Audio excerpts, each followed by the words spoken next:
Gallup Pakistan ہے، یہ آپ جانتے ہیں کہ 2013 کے الیکشن سے پہلے اس کا ایک سروے آیا تھا جس میں انہوں نے کہا تھا کہ مسلم لیگ نون کو اکثریت حاصل ہوگی. تو مجھے یاد ہے اس وقت اسد عمر صاحب جو ہیں ان کے کچھ تحفظات تھے ان کے سروے پہ.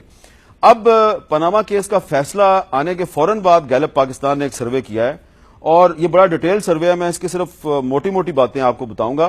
اس میں پوچھا گیا کہ کیا suppose if you were the supreme courts جج would you have given the same decision or would your decision have been more strict or less strict.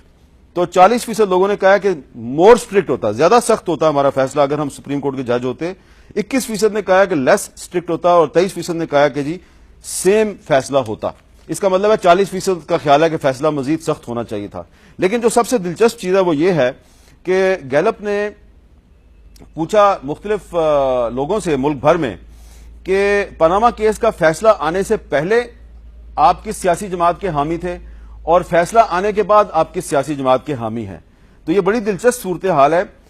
17% لوگ جو ہیں وہ فیصلہ آنے سے پہلے کہہ رہے تھے ہم پیپلز پارٹی کو ووٹ دیتے اور فیصلہ آنے کے بعد اس حمایت میں 1% کمی ہوئی اور پیپلز پارٹی کے حامی 16% رہ گئے.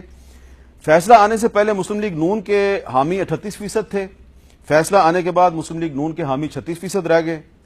فیصلہ آنے سے پہلے پاکستان تحریک انصاف کے حامی 22% تھے، فیصلہ آنے کے بعد پاکستان تحریک انصاف کے حامی 25% ہو گئے، یعنی کہ 3% اضافہ ہو گیا.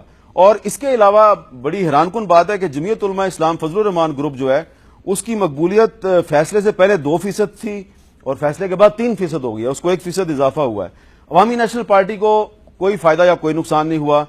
ایم کیو ایم پاکستان کی مقبولیت فیصلے سے پہلے 2% تھی، فیصلے کے بعد 1% پہ آ گیا، اس کو 1% کا نقصان ہوا ہے. ایم کیو ایم لندن فیصلے سے پہلے بھی 0 تھی، فیصلے کے بعد بھی 0 ہے. پی ایس پی جو ہے یہ اس کو بھی کوئی فائدہ نہیں ہوا اور کوئی نقصان نہیں ہوا. اور جماعت اسلامی کی مقبولیت فیصلے سے پہلے 1% تھی، فیصلے کے بعد 2% پہ آ گیا، اس کو بھی 1% کا فائدہ ہو گیا ہے. مزید بھی اس میں کافی ڈیٹیل ہے، وہ آپ ان کی ویب سائٹ پر جا کے پڑھ لیجئے گا.